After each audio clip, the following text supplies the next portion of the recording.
Bonjour, bonjour à tous les amoureux de Jésus-Christ, que Dieu vous bénisse infiniment, j'espère que vous allez bien.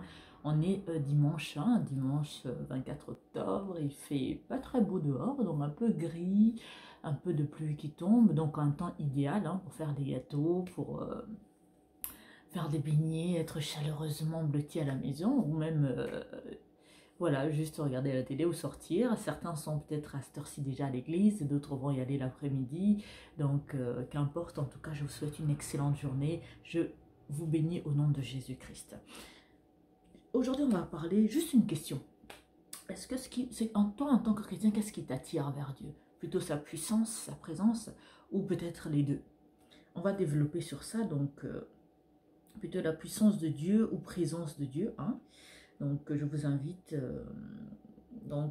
à lire tous ces versets-là. Donc, il est question de connaître ses motivations. Qu'est-ce qui te motive tant que ça? Plutôt la puissance de Dieu qui t'attire, c'est les miracles qui t'intéressent, ou tu pars pour les deux, ou qu'importe. Donc, c'est une question que je vous pose, mais que j'ai envie que vous puissiez vous questionner vous-même. Mais pour quelle raison je cours après Dieu? Pour quelle raison je m'intéresse à aller à l'église? Pour quelle raison? Et voilà, pourquoi je suis chrétien? C'est très important parce que parfois on est chrétien juste parce que on est né dans une famille où on part à l'église tous les dimanches, on brille et puis bon, on se balance là-dedans quoi. Et ça, c'est pas vraiment avoir une relation privilégiée et personnelle avec le Saint-Esprit, avec Dieu.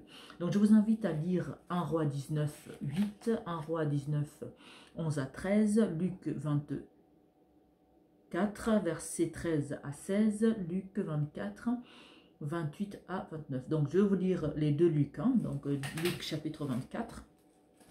Je commence par le verset 13 à 16 qui me dit: Et voici, ce même jour, deux disciples allaient à un village nommé Emmaüs, éloigné de Jérusalem de 60 stades. Et ils s'entretenaient de tout ce qui s'était passé. Pendant qu'ils parlaient et discutaient, Jésus s'approcha et fit route avec eux. Mais leurs yeux étaient empêchés de le reconnaître. Combien de fois tu as rencontré Jésus dans ton chemin, tu n'as pas pu le reconnaître? Combien de fois Dieu a envoyé ses disciples le représenter et tu ne t'es même pas rendu compte? Combien de fois tu as rencontré des vrais pasteurs ou même qui étaient sincères dans leur démarche, mais tu les as mis dans le même sac que tout le monde? Parfois on marche avec Jésus mais on ne se rend pas compte qu'il est là. Parce qu'on est tellement concentré dans autre chose, dans des logiques humaines, et on passe à côté de la plus belle des choses. Parfois, il est là, mais on ne profite pas de sa présence. On ne se rend même pas compte qu'il est là. On va continuer. Donc, je vais lire toujours, donc Luc chapitre 24. Donc là, je lis le verset 28 à 29. Lorsqu'ils furent près du village, donc là on parle de Jésus, où il allait, il parut vouloir aller plus loin, mais ils le pressèrent en disant: Reste avec nous, car le soir approche, le jour est sur son déclin. Et il entra pour rester avec eux. Vous voyez, au début, les gens ne s'étaient pas, les personnes là qui se baladaient, euh, qui échangeaient entre eux, ne se sont pas rendus compte que Jésus était avec eux et tout. Donc, ils étaient aveuglés. Et après, Jésus a fait mine de vouloir s'éloigner, d'aller plus loin, laisser ces personnes-là. Et ces personnes ont dit: non, non, non, reste, il fait tard, reste avec nous. Et pourtant, bon, même s'il fait tard, bon, il peut toujours rentrer, aller, oui, il allait, mais ces personnes-là se sont rendues compte de la joie qu'ils avaient d'échanger avec Jésus, de l'importance qu'il avait, et ils ont dit: non, non, non, non, on ne va pas te laisser partir, on veut te garder avec nous, reste avec nous. Combien de personnes se plaisent à être dans la présence de Dieu? Combien de personnes désirent ressentir sa présence du matin au soir, 24 heures sur 24? Parce que tu peux ressentir la présence de Dieu quand tu dors, la présence de Dieu quand tu manges, la présence de Dieu quand tu regardes la télé, quand tu travailles, quand tu es dans les transports, quand tu conduis. Donc, il suffit juste de désirer avoir sa présence en permanence. Parce que sentir sa présence active la puissance qui est déjà en nous, mais qui reste éteinte parce qu'on ne se rapproche pas de cette flamme qui va rallumer la flamme du Saint-Esprit qui habite en nous. Parce que parfois on est aveuglé par des soucis, par des problèmes, par ceci. On aime dire oui, ça, telle chose ne va pas dans ma vie, etc. Du coup, on ne va pas à l'essentiel. Il y a beaucoup de personnes qui courent dans des églises parce qu'ils courent après les miracles. Ils courent après, oh oui, ce pasteur-là, il prêche bien, il guérit, tout son ministère, il donne l'argent aux gens, etc. Oui, mais ce qui m'intéresse, est-ce que c'est tous ces bénéfices-là, ou c'est Jésus, c'est la personne de Jésus, c'est sa présence, son esprit qui m'intéresse. Parce que quand tu t'intéresses au potier, au bijoutier, ben, tu as tout ce qui va avec. Si tu t'intéresses à mon bijou, tu peux avoir le bijou aujourd'hui, il se perd, ou même que voilà, ça sera le seul que tu auras. Mais si tu as le bijoutier lui-même, le fabricant, le producteur de bijoux, ben, tu en as en abondance. Bien sûr, l'objectif n'est pas de dire « intéressez-vous à Dieu et vous serez bénis ». Non, faites de l'Éternel vos délices. Et il vous donnera ce que votre cœur désire. Mais oublions d'abord cette partie-là. Mais faites de Dieu vos délices. Parce que c'est les délices des délices. Il n'y a pas plus merveilleux, plus bon que d'être dans sa présence, qu'avoir Dieu dans sa vie. Combien de fois tu te contentes de temps en temps quand tu prends la peine d'aller à l'église ou de méditer chez toi à la maison, que tu ressens un tout petit peu la présence de Dieu, ça te suffit, tu t'arrêtes là. Un chrétien doit ressentir la présence de Dieu tout le temps, en permanence.